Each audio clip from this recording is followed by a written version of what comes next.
Hey guys, Bythos here. I just wanted to take a quick second to break down siege battles because I know a lot of us have had a lot of questions and a lot of just concerns about things like time and how to really kind of approach this because the content is so different from the rest of what Summoner's War has ever thrown at us. That generally has led to just frustration because it's almost like a different game within a game. Whereas everything else within Summoner's War has been very much solo oriented. I spend my time and I grind. I spend my time and I raid. And, I spend my time and I do arena or guild war. And while some of that content like guild war and raids, I need other people, other guild mates to go in and achieve, it's still not heavily reliant on them. So in this case, the most important things are going to be communication and everyone being on the same page about what we've got to achieve strategically. Once that is done, you're going to find that Guild Siege is actually a lot faster than almost anything else that we've kind of tackled to date. Because not only can you handle this in the time zone that's appropriate for you, but when you kind of know what's going on, you can get a sense for what you should do and when. Now, let's just kind of go over a little bit of the strategic objective here within siege battles. The way you win siege battles is you accrue 20,000 guild points. The first guild to get to that point wins. And rewards such as crystals and extra guild points and things like that are based on the amount of points that you can accrue.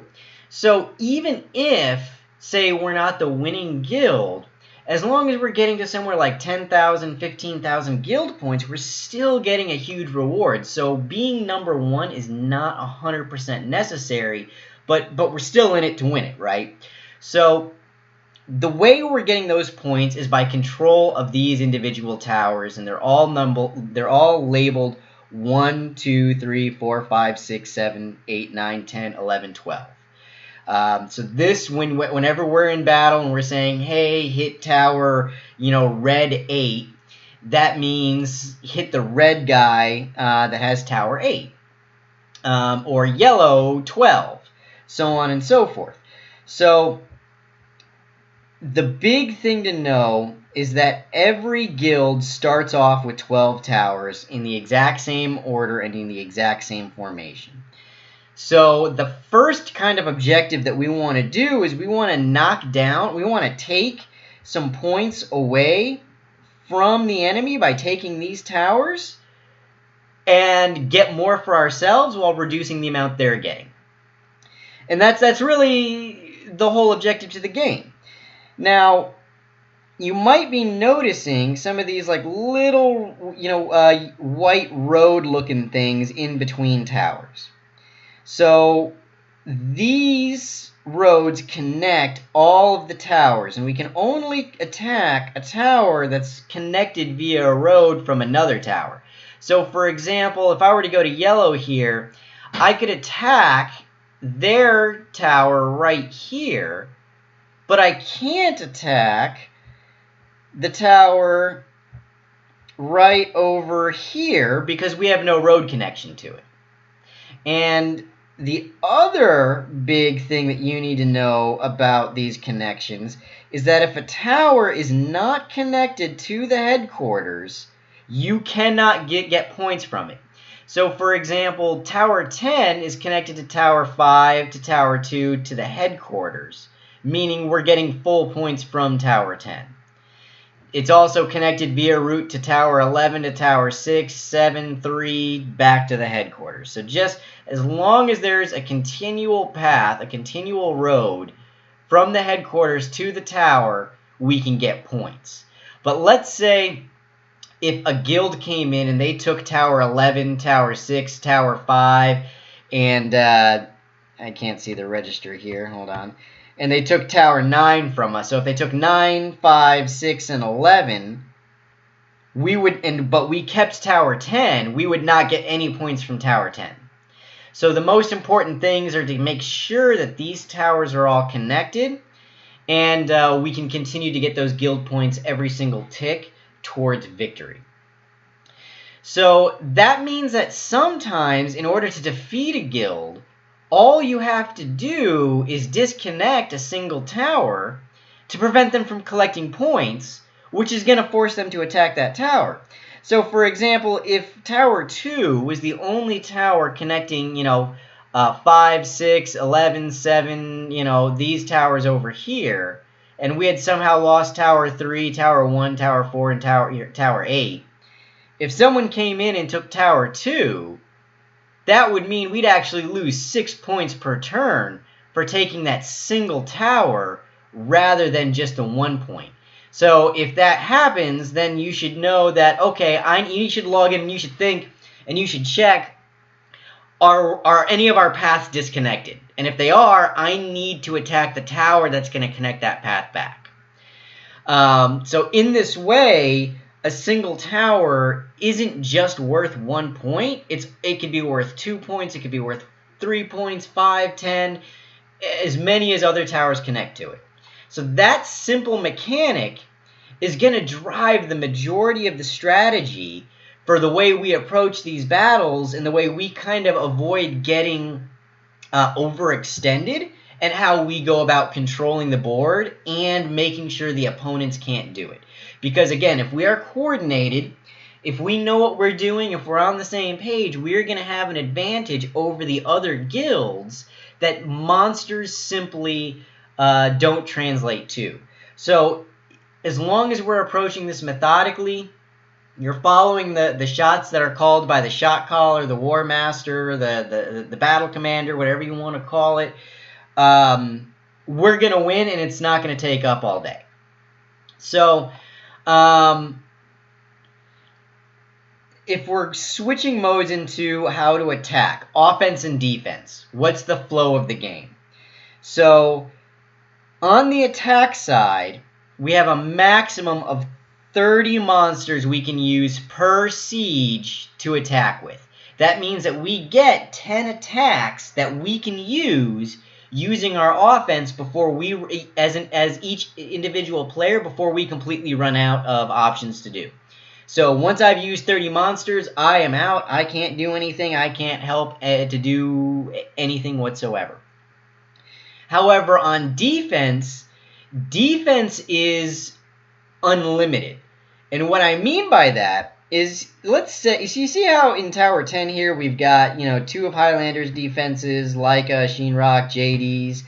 If we lose this tower, these defense monsters go back to the headquarters, and if we recapture, say, the enemy's, Tower 9 over here, we can deploy the defense that was in Tower 10 to this tower right here. This means that the defensive monsters have an unlimited supply, and this is going to be very crucial to the tactics and the battle strategies that we use in order to get the upper hand on the enemy. Because offense is limited. Once you've used your best monsters, that's it. They're out. You use a monster once, whether it lives or dies, it's done. So, but the defense, if you lose your best defense, you can get it back, and if we capture another tower, we can use it again. So we need to be very deliberate in our approach to attacking the enemies, and fundamentally what we want to do is we want to bait them into using their strongest attackers against our strongest defenders, and let them kind of lose momentum, so that way when we attack them back, they don't have the power to recapture towers. So if we move on to, throughout the course of the battle, it's going to last 12 hours. From 12 noon server time to ending at midnight 12 p.m. server time.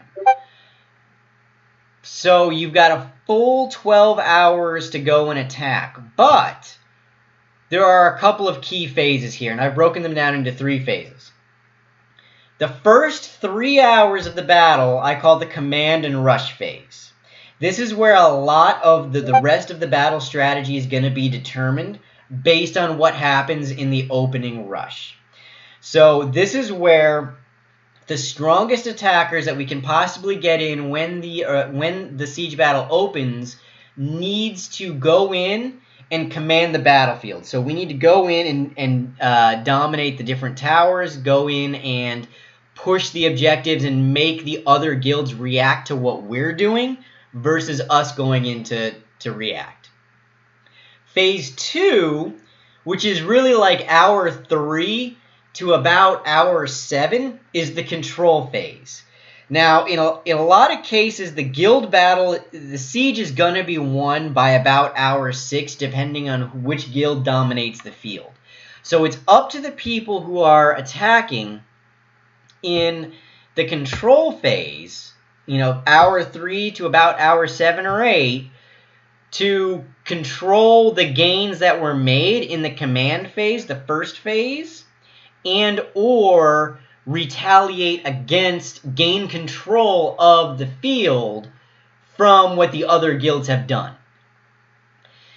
The final phase is the cleanup phase. That's for the people who can't get on until like hour 9, hour 10, later on in the evening server time, things like that.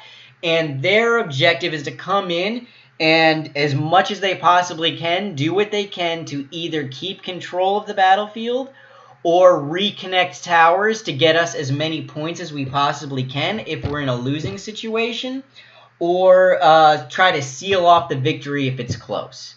So again, phase 1, command and rush, get early control of the battlefield. Those are the first 3 hours. Phase 2 is the control phase. Gain total control of the battlefield or retake control of the battlefield. Retake towers as necessary. Kind of come in a different wave. And finally, phase 3, the cleanup phase. Make up for, recapture any towers that are disconnected. Try to make one last push against the enemy. If we're in a losing situation, try to get it so that we can get as many points as we possibly can, and or finalize the victory if we're in a winning situation. So, going on, I'm going to cover mostly the objective of phase 1. Because a lot of the rest of this is going to be a learning curve going forward. There's really 3 opening situations. The first situation is our guild is stronger than both guilds. In other words, we have stronger monsters, we have better coordination, we're going to just completely dominate them. The second situation is one guild is at the same level of us. So let's say, the red guild up here, they're about the same level in terms of monster strength, or they're stronger than us. And the other guild, say yellow, is the weaker guild. So they're weaker than we are, so they're the opponent to take on. The third situation is that both guilds are stronger than us, and we get a very interesting situation in that one. This is where we're outmatched. The other 2 are OP.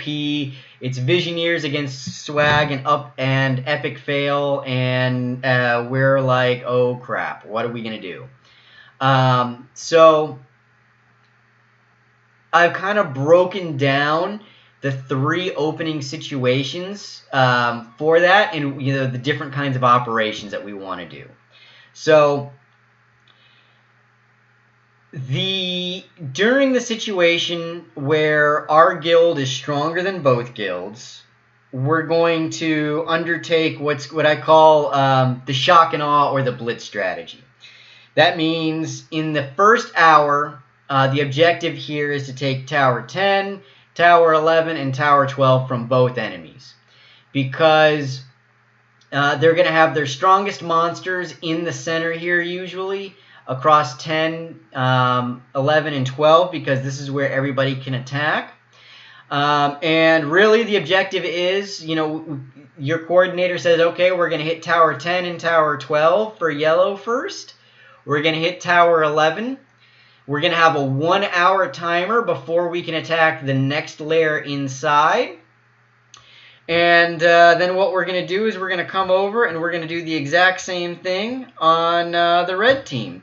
So we're going to come over after we take down the other ones. We're going to hit Tower 10 in the center, Tower 11, and Tower 12. Having the 2 center towers and the 2 objective towers here does a couple things. One, we cut off where they can attack and how often they can attack. And 2, we're advancing in a line so that they can't just cut off our gains. So for example, let's say we went like this and tried to attack the enemy. Well, that would be no good if we captured all these 4 towers, because they could simply come in and take this tower or this tower, and we would no longer gain points from over here. So what we want to do is make sure that we're advancing in line. So we take Tower 10, 11, 12. Then we go in and we say we're going to attack 4 and 5. Then we're going to come in and we're going to attack 1 and 2. And we're going to just push the line. So it's not easy for the enemy guild to counterattack and come in.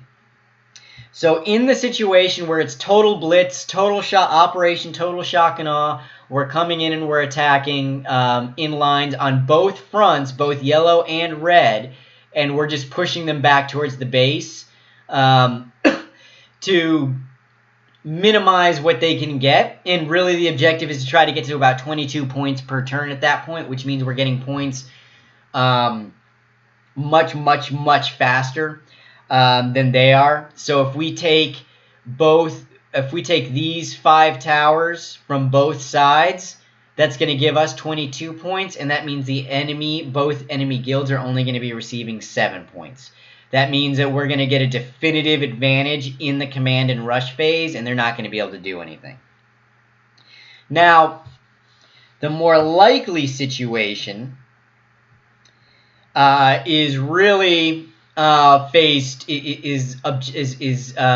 scenario 2.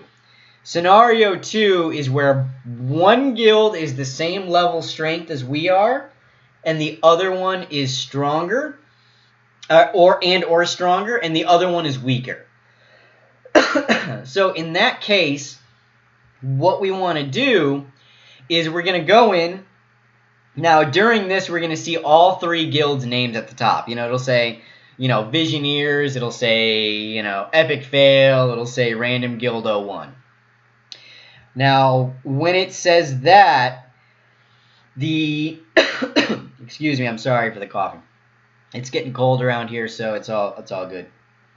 What we're going to do is go in, find out which guild is stronger.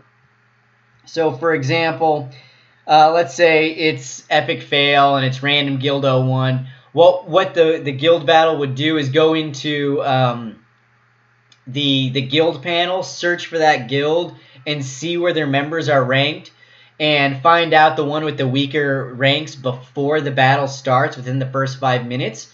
And what we want to do is we want to attack the weaker one first. So let's say in this example that yellow is weak. What we want to do is we want to attack, first take out Tower 12 of yellow, take out Tower 10 of yellow, and take out Tower 11 of yellow. So we want to push in on yellow. This is going to put them on the defensive, and it's going to be a land grab.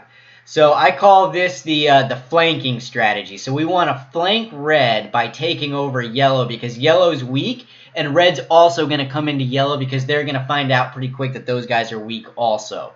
So it's about grabbing as much of their territory as humanly possible, because we only have a couple of monsters on the offense we can use. We don't want to waste our strongest monsters right away, and we want to capture battles we know we can win.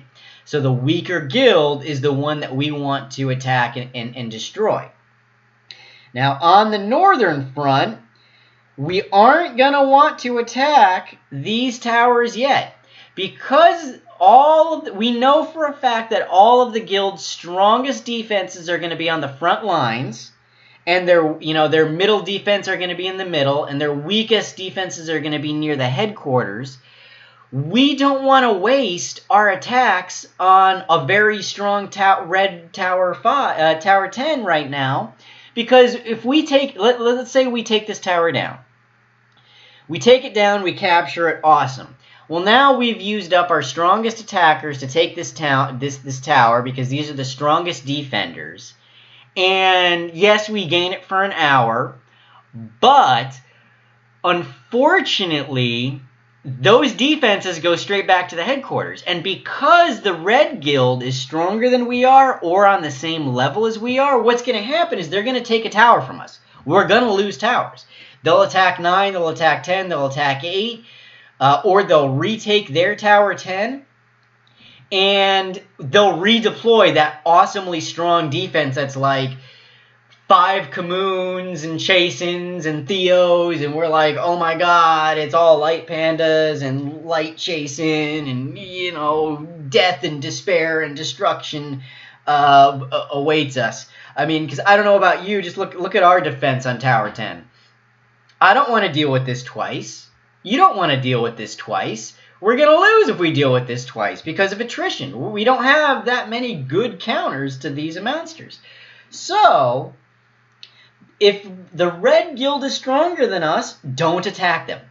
I know it seems like you got to go on the offense and you got to take them down and you got to go through, but what we want to do is we want them to waste their strong attacks against our Tower 10, 9, and 8. And we wait for that to happen. We wait for their attacks to hit. The battle commander will be watching for what, the attacks that they start to make. Let them waste their stronger attackers. So that way, when we get to phase 2 in control, or we get to the end of the command phase, we can counterattack and we can take these towers down. And if necessary, to retake, Tower 8, 9, and 10 from them in a counterattack, because we know that they can't counterattack very strongly again.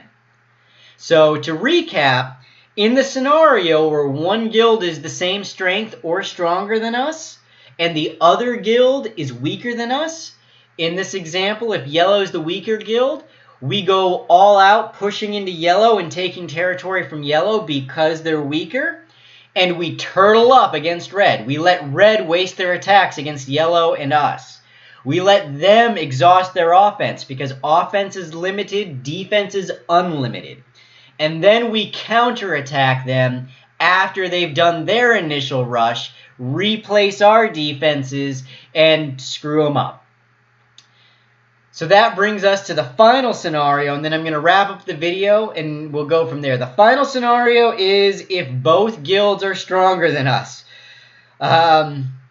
The operational command here is going to be full-on turtle. So it's the zone defense / turtle up, because unfortunately in this case there's a good thing to understand here and a bad thing to understand here. The first thing is that gamers are impatient and impulsive. So they're going to attack straight up, straight away. They're going to go on the move. Knowing that, if both guilds are stronger, we have to accept the fact that we are at a strategic disadvantage because they're just stronger than us. They've got better monsters. They've got, a bigger monster box. So what we need to do is we need to try to get as many points as we can to walk away with a respectable amount of points to get the most crystals we can, because we don't have to win to get great rewards. So in a losing situation, we want to say, okay, let's get 5,000 points, let's get 10,000 points, let's get 15,000 points, so that way we can at least walk away with 80 crystals, 90 crystals, 100 crystals each. So just like in Operation Flank Circle, where this guild is strong and this guild is weak, and we attack the weak guy first, and what we want to do when they're both strong is we want to turtle up. We're going to wait for them to start doing some attacks, maybe hitting each other, hitting us, and then counterattack, because we just want to preserve as many points as we possibly can in order to make it, have the edge where they are draining their attacks to try to take territory from us, and we hold our strongest. And a likely scenario here is the finding the weakest of the two stronger guilds, yellow or red. Let's say it's red is the weaker of the two stronger than us guilds in this case. We want to attack safe targets, so we'll attack their Tower 12, which will be right here. Their Tower 11 right here. We want to avoid the center, let them keep their strongest defenses occupied, and slowly just get a point or two. Get a point or two, get a point or two. In the case where these guilds are stronger than us, this is the most likely scenario where the guild battle is going to go to 2 days versus being over in the first day. So we just want to maintain what we have and attack just 1 or 2, get things, put them a little bit on the defensive. Don't give it to them totally, but just let them thin their forces out first and then make the moves. So I will, as a next step, consolidate this information as well as more into a PDF file that's got this written out so you can read it as well. I will also be available for questions to go over the strategies that we kind of went over here, this basic overview. I want you to understand that this is still a learning process. I will put together more videos and probably separate them up on specific strategies and compositions and things like that, and what you should be looking for to do. But I just wanted to give a brief overview of the 3 situations we're going to come across, what to do in each, and how to kind of get the most points out of what we can. I'll see you on the other side, Visioneers. Have a great one until then.